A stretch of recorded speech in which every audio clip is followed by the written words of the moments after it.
Hello friends. जब भी हम कभी इंडिया की यूनिटी या डाइवर्सिटी की बात करते हैं तो हमारा ध्यान इमीडिएटली इस बात पर जाता है कि क्या वहाँ पर हिंदू और मुस्लिम में यूनिटी है या नहीं। ये एक बड़ा नेचुरल है, स्वाभाविक है भी और होना भी चाहिए। मगर इसके साथ साथ एक और भी वजूहत हैं या रीज़न्स हैं जो हम ये कह सकते हैं कि हमारी पॉलिटिकल सिस्टम के अंदर जो पॉलिटिशियंस हैं उनका रोल कहाँ तक है। ये रोल्स काफ़ी ऊंचाई तक पहुंच चुका है और ये पॉलिटिशियन सिर्फ पावर में ही नहीं बल्कि ऑपरेशन पार्टीज के अंदर भी होते हैं, चाहे वो पावर में हो चाहे ना हो। इसके अलावा कुछ और भी लोग हैं जो यूनिटी या डाइवर्सिटी की तरफ काफ़ी अपना असर छोड़ती हैं। वो ये है कि एक एलीट क्लास है हमारे भारत में, जिसे मैं एलीट क्लास कहता हूँ। वो एलीट क्लास क्या है? इस एलीट क्लास में बहुत से थिंकर्स होते हैं, बहुत से इंटेलेक्चुअल्स होते हैं, सेलिब्रिटीज़ होते हैं और बहुत से इंस्टीट्यूशंस हेड्स होते हैं, चैम्बर ऑफ कॉमर्स होता है और बहुत से हाई लेवल के बिजनेसमैन होते हैं। ये सब मिलाकर मीडिया है, टेलीविज़न है, and you see many debates and everything which takes place in the country. ये सब चीज़ें मिलकर एक एलीट क्लास बनती है।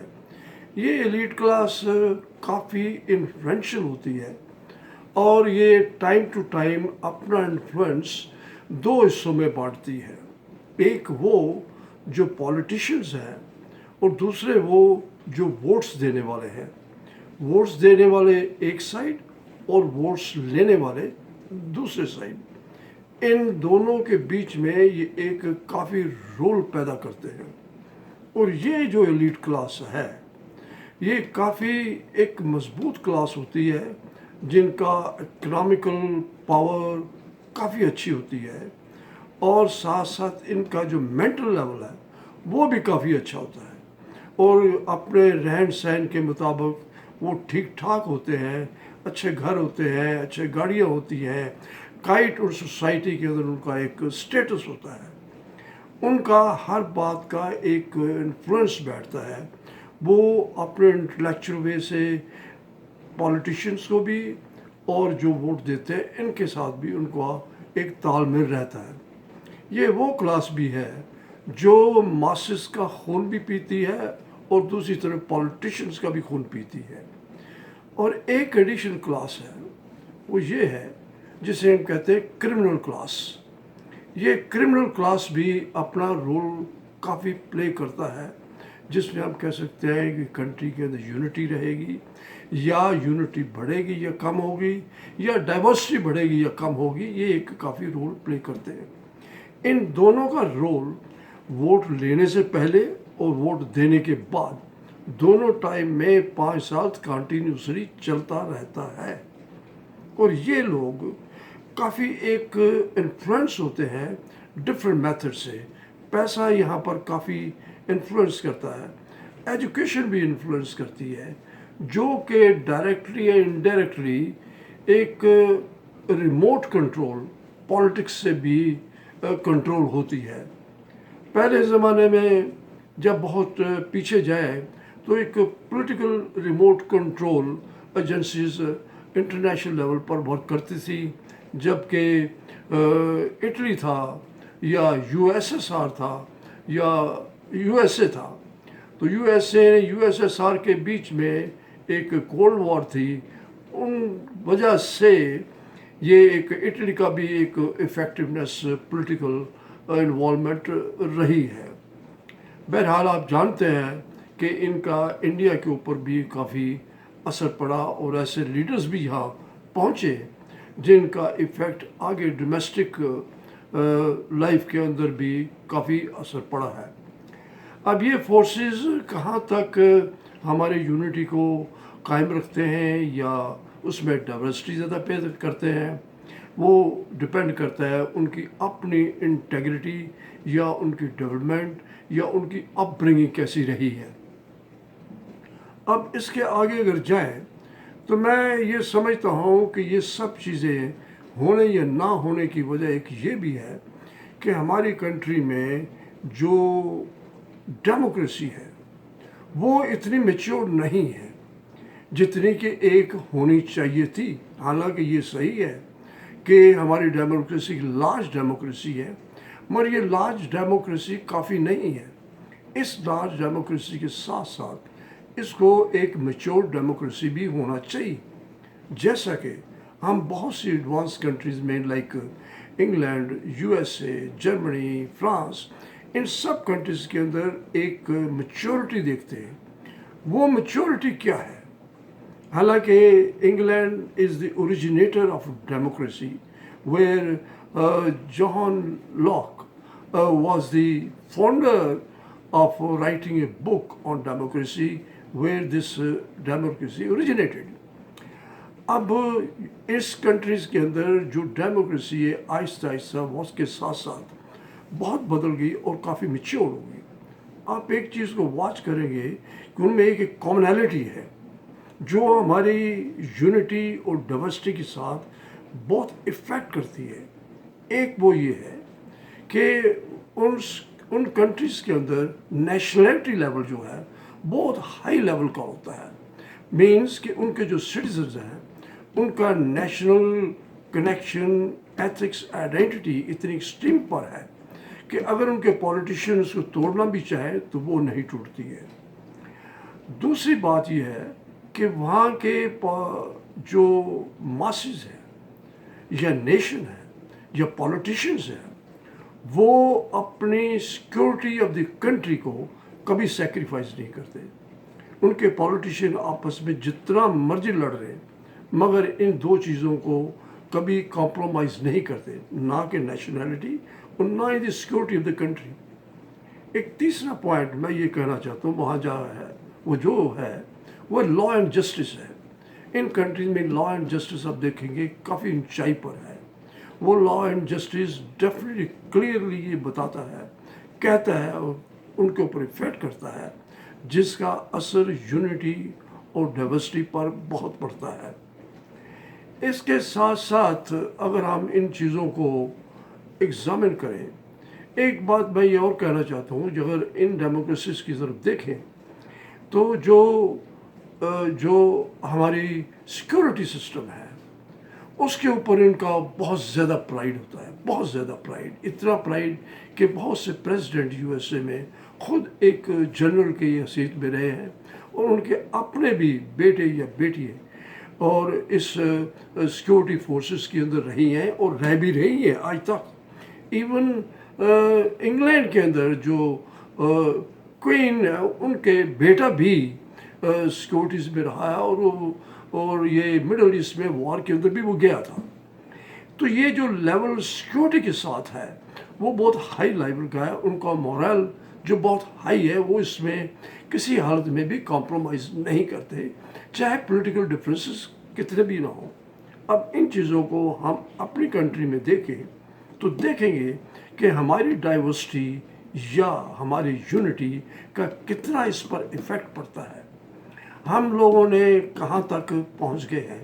पहले तो हमारी देखिए कि रिमोट कंट्रोल जो है, एक पावर जो है, जो मैनेजमेंट है, एडमिनिस्ट्रेशन है, उसका कितना इफ़ेक्ट पड़ा है हमारी एडमिनिस्ट्रेशन के ऊपर, कितनी कमज़ोर हुई है। ये इसको डिटेल में जाने की ज़रूरत नहीं है। आप देखेंगे कि अब रिसेंटली चाइना जो है, जो इकनॉमिक पावर है, वो रिप्लेस कर रही है और उसने काफ़ी देर तक इसको रिप्लेस कर भी लिया है after the end of the cold war. अब वो अपने जो एक पावर है, इकोनॉमिक पावर को यूज़ करती है, एनजीओस बनाती है, अपने फंड्स को ट्रांसफ़र करती है, वो कितनी ही जगहों पर अपनी इन्वेस्टमेंट करती है, चाहे वो बैंक्स हों या दूसरे किस्म के इंस्टीट्यूशंस हों या वो पॉलिटिशियंस हों या वो मिशनरीज हों। इन सब की तरफ उनकी इन्वेस्टमेंट है, उनका इन्फ्लुएंस है, उनका लिटरेचर होता है, डिफरेंट ऐप्स होते हैं जब तक इनकी यहाँ इंफॉर्मेशन पहुँचती है, बहुत से मीडिया हाउसेस हैं जिनके अंदर उनकी इन्वेस्टमेंट है। ये सारी चीज़ें कलेक्टिवली इन्फ्लुएंस करती हैं हमारी कंट्री के लोगों के ऊपर, पॉलिटिशियंस के ऊपर। पॉलिटिशियंस के ऊपर भी उनकी काफ़ी हैवी इन्वेस्टमेंट है, ताकि ऐसे पॉलिटिशियंस आगे आए या ऐसे पॉलिटिशियन जो उनके इंटरेस्ट को अगेंस्ट जाते हैं, वो उनकी रेजिस्टेंस को कमज़ोर किया जा सके। मिसाल के तौर पर जब चाइना हमारे बॉर्डर के ऊपर एक ज़बरदस्त रेजिस्टेंस दे रहा है और बड़ी अग्रेसिव अप्रोच रख रहा है, और हमारे बॉर्डर्स के ऊपर उन्होंने अपनी फ़ौज को भी रख दिया है और वो उससे पीछे से हटने से इनकार करता है, ये स्थिति या सर्कमस्टांसेस कैसे पैदा हुए?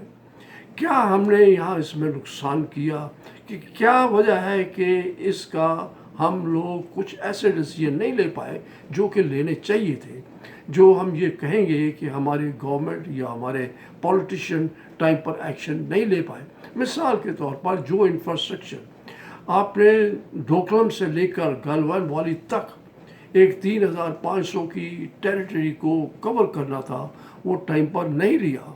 उसका रिजल्ट क्या हुआ कि जो सड़कें बनानी थी, जो ब्रिजेस बनाने थे, वो नहीं बने, जबकि चाइना ने उस तरफ अपने ब्रिजेस भी बनाए, अपने सड़कें भी बनाई, और एक आधे घंटे के अंदर 30 मिनट के अंदर वो एक बेस लाइन से फ्रंट लाइन तक पहुंच जाते हैं, जबकि इंडियन फोर्सेस को वहां तक पहुंचने में एक हफ्ता लग जाता है। तो इसको हम क्या ये कहेंगे कि एक नेशनलिटी है, या इसको ये कहेंगे कि हम एक मैच्योर डेमोक्रेसी है? ये एक हमें एक डिफरेंट टाइप ऑफ थिंकिंग करने के लिए मजबूर करता है कि हम क्या सोचें, हमारे मासेस को क्या सोचना चाहिए। मैं उन मासेस की बात कर रहा हूँ जो, जैसे मैं कहता हूँ कि एलीट क्लास है, या ये पॉलिटिशियंस हैं, या ये क्रिमिनल्स हैं, इन सबको अगर इकट्ठा कर लिया जाए 130 करोड़ में से ज़्यादा कितने होंगे? 10 करोड़ होंगे, 15 करोड़ होंगे, या कितने भी आप लगा लीजिए, अंदाज़न कोई ज़्यादा इफेक्टिव नहीं है। ये ज़्यादा आई मीन इनके नंबर नहीं है, आई मीन दिस नंबर नहीं, हालांकि इफेक्टिव बहुत ज़्यादा है। जबकि 120 करोड़ जो वोट देने वाले हैं, उनका रोल सिर्फ एक बार पड़ता है। रोल क्या है? 5 साल तक। 5 साल के बाद वो पॉलिटिशियंस की नहीं देखते और पॉलिटिशियंस उनको नहीं देखते, मगर इन दो पार्टीज़ को वो लगातार एक दूसरे में कनेक्ट रहते हैं, एक दूसरे फ़ायदा उठाते हैं। जितने भी जो एलीट क्लास है वो फ़ायदा मासेस से भी लेती है और फ़ायदा पॉलिटिशियन से भी लेती है। जो क्रिमिनल क्लास है वो भी यही करती है, वो एलीट क्लास से भी फ़ायदा लेती है, पॉलिटिशियन से भी फ़ायदा लेती है, और साथ साथ वो मासेस से भी लेती है। ये एक सिस्टम चलता है। मैं ये समझता हूँ ये यहाँ इस क्लास के अंदर एक अवेयरनेस आने की बड़ी सख्त ज़रूरत है। उसके अंदर हम जैसे लोग छोटी छोटी बातों के साथ उनके अंदर एक अवेयरनेस क्रिएट कर सकते हैं।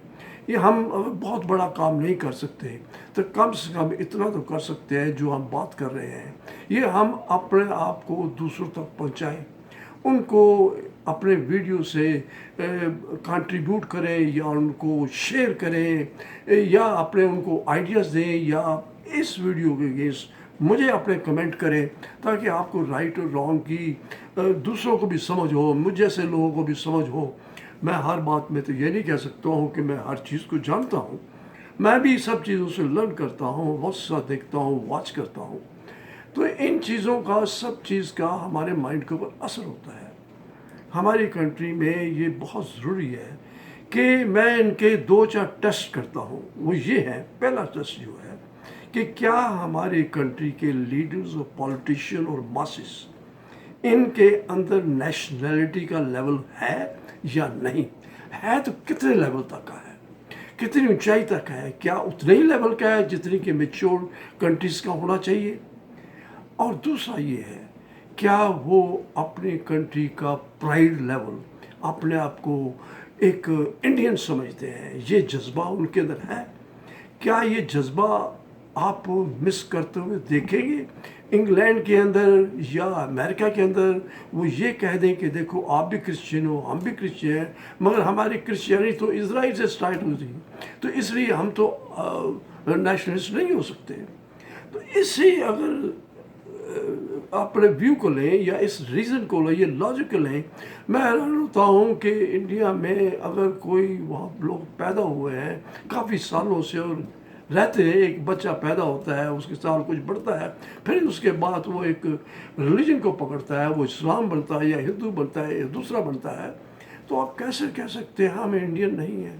पहले आपका फ़र्ज़ एक इंडियन होता है, आपके अंदर एक नेशनैलिटी की ज़रूरत पड़ती है, उसके बाद आप अपने रिलीजन को फॉलो करते हैं। अगर नहीं होता है तो एक डाइवर्शन रहती है, वो डाइवर्शन को और इनकरेजमेंट मिलता है और उससे इम्प्रूवमेंट नहीं होती है।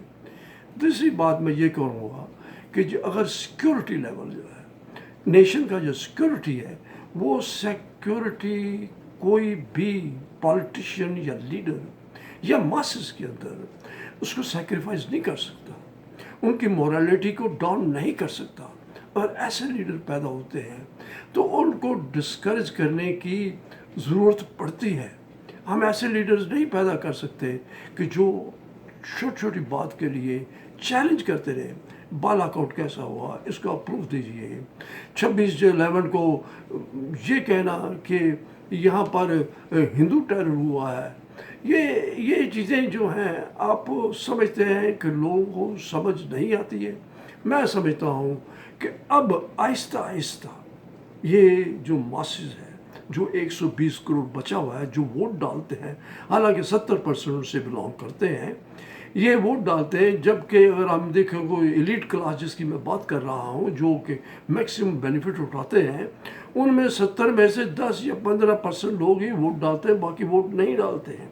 ये मेरा एक्सपीरियंस है, मैं अपने एक्सपीरियंस बेस से बात कर रहा हूँ। और जो वोट डालते हैं वो सिर्फ इसलिए डालते हैं कि उनको शो बिजनेस रखना होता है, उनको फ़ोटो खिंचानी होती है, लोगों को बताना होता है कि मैं लीडर हूँ और मुझे फॉलो करो।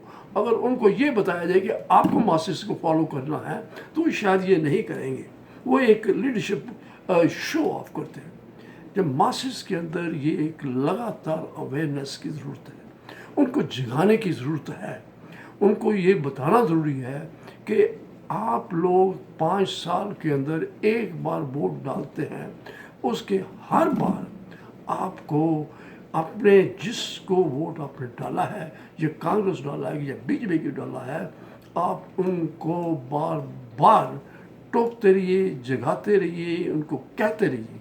डिफरेंट मेथड से आप एजुटेशन भी कर सकते हैं और करनी भी चाहिए, मगर आपको मुद्दा देखना पड़ेगा। कभी आप ये भी मुद्दा उठा सकते हैं जब करप्शन का हुआ कि आप जो क्रिमिनल हैं, जो पॉलिटिशियन बन जाते हैं, उनको साफ कैसे किया जाए, उसके जवाब आप एजुकेशन करिए। अब ये भी सवाल उठता है कि जो लोग पावर में आ गए हैं वो क्या आगे चलकर भी इन चीज़ों को करेंगे जिनके उन्होंने वादे पूरे किए हैं। इसके लिए जो मासेस हैं उनको बड़ा ध्यान में रहना पड़ेगा, अपनी अवेयरनेस को बढ़ाना पड़ेगा, अपनी समझ को बढ़ाना पड़ेगा, अपनी नॉलेज को बढ़ाना। और हम जैसे लोग जो जो छोटे छोटे मोटे मोटे लोग हैं, वो अपनी इन मैसेजेस को वहाँ तक एज अर्ली एज पॉसिबल और थोड़ा थोड़ा करके उनको बजाते रहे, इंच बाय इंच, तो उसका थोड़ा बहुत कुछ ना कुछ टू सम एक्सटेंट उसकी एक कंट्रीब्यूशन होगी। अब जो आज जो बीजेपी ने वादे किए हैं, 370 हो गया, 35 के जो करने के बाद आगे चल जो स्टेप्स लेने हैं, क्या वो लेंगे? क्या वो उनको इंसाफ दिला सकेंगे? जो 5 लाख आदमी वहाँ से भगा दे गए, या उनकी रेप किया गया, या उनके घर जला दिए गए, जो भी उनके साथ जुल्म हुआ या जेनोसिटी हुई, उनको क्या इंसाफ दे पाएंगे? ये सब मुद्दे या हम कंटिन्यू कर पाएंगे? ये जो चाइना ने आगे बढ़कर कदम उठाया है उसको अब रेजिस्टेंस दे पाएंगे? ये भी जानना ज़रूरी है कि आज जब कोरोना वायरस हुआ है, इसके बाद क्या इंडिया, क्या भारत इस चांस को अवेल कर पाएगा? क्या हमारी पॉलिसीज ऐसी बन सकेंगी? क्या गवर्नमेंट में इतनी मेच्योरिटी आ सकेगी कि वो अपने सारे प्लान बहुत जल्दी से, बहुत तेज़ी से इस तरफ उठा सके और एक कंट्री में ये एक वर्ल्ड पावर बन सके? आज इनको ये भी देखना पड़ेगा कि वो अपने आप को रेजिस्ट करना चाहते हैं चाइना जैसी कंट्री को जो अग्रेसिव है। वो अपने आप को बाकी कंट्रीज़ के साथ, छोटी छोटी कंट्री के साथ को मिलाते हुए एक सेंस ऑफ लीडरशिप दे पाएंगे और अपने आप को क्या अलायंस करने के लिए तैयार हैं, क्या वो उनको कितना रिस्क आगे मिलेगा, इन सब चीज़ों का भी हमें आपस में भी डिस्कस करना चाहिए। और मैं इन सब चीज़ों को आपके साथ डिस्कस करूँगा नेक्स्ट वीडियो तक। आज तक मैं इसको ख़त्म करता हूँ। मेरा यकीन है कि आप इसको लाइक करेंगे और शेयर करेंगे, सब्सक्राइब करेंगे। इसके साथ साथ बहुत बहुत शुक्रिया और ध्यान रखिए आप अपनी सेहत का इस कोरोना वायरस के अंदर। Thank you and have a nice and once more I thank you.